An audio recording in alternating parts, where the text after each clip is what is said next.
Existe uma coisa que quase ninguém admite. Muita gente não está com medo do fim do mundo. Está com medo de que não exista fim nenhum, que não exista julgamento, que não exista sentido. O Apocalipse conforta, porque ele organiza o caos. E quando alguém te oferece um fim bem enquadrado, você para de fazer perguntas.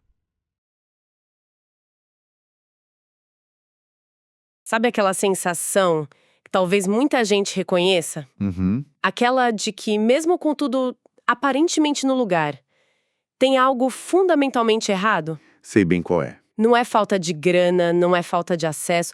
Pelo contrário, é tipo um desconforto que surge quando tudo parece confortável demais. Justamente. E para investigar essa sensação, a gente recebeu um material, assim, bem inusitado. Um manifesto poético, uma história que se passa no futuro e uma análise bem surpreendente de textos antigos. É verdade. E o nosso combinado aqui não é sair com respostas, né? A missão é outra. Como uma das fontes diz, aqui trabalhamos com incômodo. E esse incômodo é a linha que costura tudo. Fontes que à primeira vista não teriam nada a ver uma com a outra. Exato. É como montar um quebra-cabeça provocador. A gente pode organizar essa conversa em 3 grandes peças, vamos dizer assim. Ok. A primeira é um experimento real com ratos. O Universo 25, que funciona como uma metáfora central e, francamente, bem perturbadora. Já tô tensa. A segunda peça é a consequência disso em nós. Uma utopia humana, um mundo perfeito que acaba gerando um vazio existencial profundo. Certo. E, por fim, a terceira peça, que questiona uma das nossas ideias mais básicas, a de que a vida precisa continuar a qualquer custo. Juntas, elas formam um espelho que talvez mostre uma imagem que a gente não está muito acostumado a ver. Ok, vamos. Vamos desvendar isso, então. E vamos começar por esse espelho. A primeira fonte nos joga direto no Universo 25, um experimento do etólogo John B. Calhoun. Isso, lá nos anos 60, 70. A ideia era criar um paraíso para camundongos. Imagina só, comida e água à vontade, ninhos perfeitos, clima ideal. Sem nenhum predador, sem doença. Nada, basicamente um condomínio de luxo para roedores, o que poderia dar errado, né? Pois é, o projeto era eliminar todo o estresse externo, toda a luta pela sobrevivência. E no início funcionou como esperado. A população explodiu. A fase do paraíso. Exato. A população dobrava a cada 55 dias. Era o paraíso em pleno funcionamento. Mas aí, as coisas começaram a tomar um rumo muito, muito sombrio. A estrutura social deles começou a desmoronar. E como era esse desmoronamento na prática? O que acontecia com eles? Começou com o que o Calhoun chamou de ralé comportamental.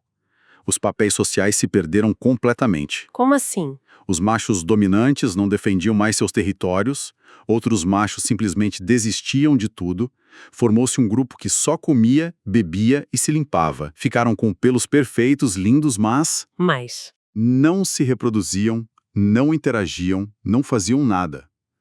Calhoun os chamou de os belos. Eram completamente alienados. Nossa! Enquanto isso, outros se tornavam hiperagressivos. Atacavam fêmeas, filhotes, outros machos sem propósito nenhum. Canibalismo, uma violência sem sentido. Que horror! E as fêmeas? O que aconteceu com o instinto materno? Também entrou em colapso. Muitas se tornaram agressivas, expulsavam os filhotes do ninho antes da hora, outras simplesmente os abandonavam. Meu Deus, algumas pararam de conceber por completo. A mortalidade infantil disparou para mais de 90%. E aí vem o dado mais chocante. A última concepção bem-sucedida no Universo 25 ocorreu no dia 600. Depois disso, a reprodução simplesmente cessou. Eles pararam. Pararam. A Sociedade dos Ratos, com todos os recursos do mundo, escolheu a própria extinção. É muito pesado pensar nisso. Uma utopia que leva à autodestruição. Uma das fontes que a gente leu resume isso de uma forma que me marcou muito. Qual? Diz assim, chamaram de experimento, mas aquilo era um espelho. Exato. E aí está o poder da metáfora. O nosso roteiro mental para uma crise é sempre a escassez, a ameaça, né? A falta de algo. Sim, a luta por recursos. Mas aqui o colapso não veio da falta, veio do excesso. Veio da ausência de propósito, de significado, de problemas a serem resolvidos. Quando não há mais pelo que lutar. Parece que a própria vontade de viver desaparece, sabe? Isso se conecta com outra linha do manifesto que diz: o colapso não chegou gritando, chegou oferecendo conforto. É uma inversão completa. A gente é treinado para ver o perigo no desconforto. E essa história sugere que o verdadeiro perigo pode estar no conforto absoluto. E essa ideia de que o perigo é o conforto absoluto me faz pensar: o que aconteceria se a gente apontasse esse espelho para nós? Pois é, uma das nossas fontes faz exatamente isso. Nos transporta por uma narrativa no ano de 2195, onde a humanidade aparentemente venceu. Venceu como? Cidades inteligentes, autossuficientes, a IA cuida de tudo, ninguém mais precisa trabalhar, a dor, a doença, a fome, até o envelhecimento foram superados. Vidas longas, saudáveis e, teoricamente, perfeitas. O sonho de consumo de séculos de história humana realizado. Mas a fonte nos mostra essa realidade através do diário de um personagem. E é aí que a gente vê que o sonho virou um pesadelo bem sutil. Exatamente. Ele vive nesse paraíso material, mas a experiência dele é de um vazio profundo. É a versão humana do que aconteceu com os ratos. Não tem a violência física. Não, mas tem a apatia, um tédio existencial avassalador. A fonte descreve isso como um cansaço eterno, mesmo que a vida seja, em tese, eterna. Tem umas passagens do diário que são muito fortes. Em uma ele diz: tenho tudo, mas não sinto nada. É isso. Em outra: caminho por avenidas de vidro e aço. Vejo rostos perfeitos que não sabem sorrir. As interações são superficiais, sabe? A vida se tornou um espera por nada. E os sinais sociais desse colapso são idênticos aos do Universo 25. Os jovens não veem sentido em formar laços, em ter famílias. As crianças se tornam raras. Exato, uma excentricidade. Palavras como futuro, legado, esperança, elas perderam o significado. Se a vida é só um loop de conforto sem propósito, por que criar mais vida para experimentar esse mesmo vazio? É a mesma pergunta que os ratos parecem ter. Se feito. E a história cria um contraste poderoso para mostrar isso. Dentro das cidades, esse vazio. Mas do lado de fora... O mundo continua selvagem, hostil, com frio, fome, perigos reais. E o personagem, num ato de desespero, decide fugir para esse mundo. Essa fuga é o ponto central. O que ele está buscando? Não é mais conforto. Ele já tem de sobra. Não. Ele está buscando o oposto. Ele está buscando dificuldade. Exato. E a experiência dele lá fora é brutal, mas reveladora. Ele descreve o sentimento e a citação é: vi o gelo rasgar minha pele, senti fome de verdade, mas pela primeira vez em muito tempo senti que estava vivo.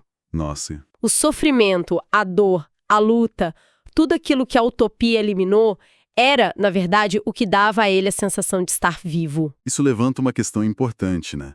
A narrativa sugere que o sentido da vida não está na chegada, mas na caminhada. Talvez o propósito humano esteja, ligado à superação de obstáculos. E ao eliminar os obstáculos... A humanidade na história acabou eliminando também a própria razão de existir. É como construir uma estrada perfeitamente lisa que não leva a lugar nenhum. Por que continuar andando? Então, o que tudo isso significa? Qual é a consequência de uma sociedade inteira chegar a essa conclusão? Na história, esse sentimento coletivo dá força a uma filosofia, o antinatalismo. Sim. A ideia de forma bem direta é: se a vida se tornou um fardo apático e sem sentido, trazer uma nova criança a este mundo não é um ato de amor, é um ato de crueldade. É condenar alguém a essa mesma existência vazia. Isso. E o personagem do diário resume isso de uma forma muito pessoal. Ele diz: não quero filhos porque não quero legar esse vazio. Prefiro que a linhagem termine em mim. É a conclusão lógica dentro da gaiola perfeita. E quando a gente pensa que a discussão chegou no seu limite, a terceira fonte que recebemos joga uma camada completamente inesperada nisso tudo. Ah, essa é a parte mais provocadora, sem dúvida. Pega essa mesma questão sobre continuar ou não a espécie e analisa por um ângulo que, para muitos, pode ser chocante. Um ângulo teológico. Exato. O texto faz uma análise, de forma bem direta e baseada nas Escrituras, de figuras centrais do cristianismo: Jesus e o apóstolo Paulo. E o argumento é? O argumento central, apresentado de forma bem imparcial, é que nenhum dos dois parecia ser um grande entusiasta da procriação. Eles não eram, no jargão do debate, pró-natalistas. Certo, e pensa nas evidências que o texto apresenta para sustentar essa ideia, porque isso vai contra uma percepção muito comum. O texto lista alguns pontos. O primeiro é o mais óbvio, o biográfico. O fato de que nem Jesus nem Paulo se casaram ou tiveram filhos. O que já era incomum para a época. Muito.